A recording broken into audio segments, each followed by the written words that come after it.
ẹ káàbọ̀ sórí ìkànnì ṣẹ́rí fídíò tó wà lẹ́gbẹ̀ẹ́ mi a sì máa play fún yín tó bá jẹ́ ìgbà àkọ́kọ́ lẹ́ ń darapọ̀ mọ́ wa ẹ bá subscribe kẹ́ like kẹ́ comment so that ẹ lè máa jẹ àwọn àǹfààní tó ń lọ lórí fídíò ṣẹ́rí fídíò tí mo sọ pé ó wà lẹ́gbẹ̀ẹ́ mi àwọn àṣírí pẹ̀rẹ̀pẹ̀rẹ̀ tó wà nínú fídíò yìí àwọn àṣírí tó yẹ pé lẹ́yìn tó bá ti gbọ́ ẹ máa sọ pé nǹkan ń lọ nínú yìí àwọn àṣírí tí mo sọ̀rọ̀ obìnrin tó wà nínú fídíò tó sọ̀rọ̀ yẹn àwọn àṣírí kan ni ó sọ tí àwa ọmọ Nàìjíríà tá a mọ̀ máa ká fi ọ̀pá pọ̀lọpọ̀lọ pa ejò ẹ jẹ́ ká wo fídíò. Even if the boy is not taking care of you people, even if, because glaringly you said it, that the house you want to build for him is his land, though. The house is his own, no, that he doesn't have anything, that everything, Omo Shumarun, you are jealous of, you are competing with Omo Shumarun, sir. God didn't do it that you will see him all long enough. For any short time, pelu. And I think whatever you got, I'm sure God doesn't make mistake. It's whatever you people deserve. May God not. Whatever you people got is glaring. You know, God never makes mistake. The stepmother, how she talked, spoke volume. When she spoke, it spoke. I mean, she said some things and it speaks. Èyí tó tún rẹ̀ náà kọ́ orúkọ ọmọ oṣù márùn-ún náà sínú ẹ̀ ká tó lè jẹ́ ẹgún ṣé wọ́n fẹ́ kọ́ ọmọ èmi nǹkan láyé ni ilẹ̀ ẹ̀kọ́ṣẹ́ kò ra block tí bá fẹ́ sọ mí mo ṣe gbowó tí mo fi yọ block tẹ̀bi sí yẹn mo gbà ní 100 150 màá tó yá n tó fún mi mo ti sáré ṣe tó kún mọ́ òun wa mo tẹ̀ wá mẹ́fẹ́ yẹn sọ pé ẹ fún bàbá ní 100 bí o ní bára ẹni pé kò sókúta mẹ́ ìjọ tí mo fẹ́ mú òkúta wọ́n ní 300 kí mo bá lè fún mi 500 lọ́tẹ̀ bẹ̀rẹ̀ gangan wọ́n ní kò sí. Daddy bọ̀ mo yìí lórí post Indo West tí Indo West sọ pé òun lọ kí mo bá di 1 million tó fún 1 million gbà tó ń lọlé ó fún Indo West 1 million mo bá di fún Indo West 1 million gbà tó ń lọlé. gbogbo id things gbogbo tí mo sọ yìí wọ́n tún sọ fún mi pé owó àjọ náà fi ṣèkú mọ́ wọ́n fẹ́ dá padà. kò pọ̀ sí ìlànà gbogbo yín lè sọ pé yóò pọ̀ sí kù ẹ̀dọ́ ọ̀pọ̀lọpọ̀ ìyàwó lè fún sókè ẹ wo gbà ìkó mọ́. Listen to me. In his son's name. In his son's name.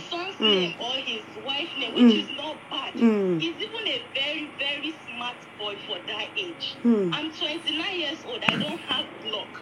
He's 27 and he has a land. And people are forgetting that he made money. He made music good money. One time. But he had problem with Neramali and all of them. That maybe at that time he didn't have no money again. Maybe he just started making money now again when he's now on his own and he's now trying to make his own music. Because he just released new music now after he left Neramali. He just released new music. Maybe at that time he was having fights with them. He didn't have any money. Maybe he was broke. Because he said it in his song. He said he was depressed. He didn't have no money. I don't know why people are not looking at this issue from the other thing.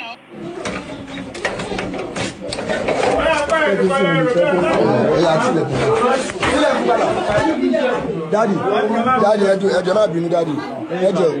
Daddy, ẹ mọ̀ pa kíní Unique Motors there. Unique Motors. Ṣé Unique Motors ti contact yín? Wọ́n contact yín, mo rí post kan láàárọ̀ yìí ní Instagram. Range Rover tí Mohbad fẹ́ lọ rà tó fẹ́ lọ gbà. Wọ́n ti contact yín. Okay, a máa bá ẹ máa contact Unique Motors náà. Oye yín. Ọmọ yẹn ti lọ síbẹ̀, ó fẹ́ lọ ra mọ́tò Range Rover Bella. Oye yín, balance ló kù. Oye yín, àmọ́ ó ti lọ. Ẹ̀nà oye yín ẹ̀yin tèmi ó ti lọ. Oye yín. Yorùbá bẹ̀rẹ̀ ṣe ọ̀rọ̀ fóònù ẹ̀ wá. Ẹ̀nà. Àwọn tani ọwọ́ ìyàwó wa ẹ̀. Ẹ̀rọ ìyàwó ni fún wa. Ó láti gbé àwọn ọ̀sán lè ní ṣe kápẹ́ntà ní bàbá yóò lè jà fún.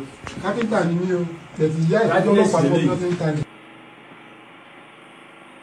Sadness àwọn ló kó dọ́kúmẹ̀ntì nǹkan tó ní dání o. Wọ́n fi 500 rí o. BVN ni màá sọ fún gbogbo ayé ká lọ ṣe. Bàbá ìmọ̀ ló wà lórí ìlà.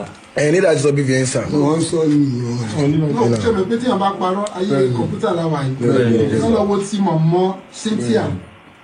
Kọ́dẹ̀wọ́ ti ya Mohbad. Kọ́dẹ̀wọ́ ti ya Mohbad. Fún ara ẹ̀. Èmi tí mo tọ́ Mohbad láti ọdún 7 mo ti ń gbogbo. Ọdún 7 tí mo ti ń gbogbo tí ìyá ẹ̀ ti fi lẹ̀. 10 years àmọ́ sí mọ́ mi. Ṣẹlẹ̀ ló wà lédè fún mi. 50 years àmọ́ sí mọ́ mi ní ẹ̀kú sọ. Bẹ̀kọ́ lè sùn ìròní 10 years àmọ́ sí mọ́ mi. Owó nápò 3 mo gbà láì ta sweet. Tó fi lọ school. Ẹni tí mo bá ṣiṣẹ́ tó kówó fún mi ó sì wà láyé. Ìjọ tó máa padà wá sílé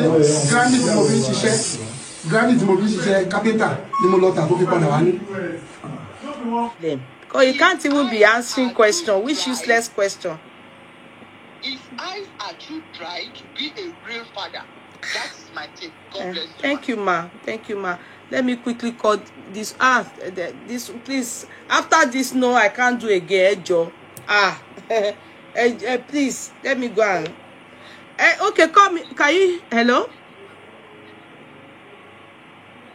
Okay, call me back, ma, so that you can talk, please, so I can get off the phone. Thank you. Nobody should call, though. Please let her, because she was the one that was meant to call before I picked this call.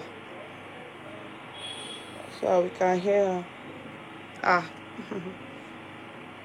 Is the father suspected too? In fact, he read.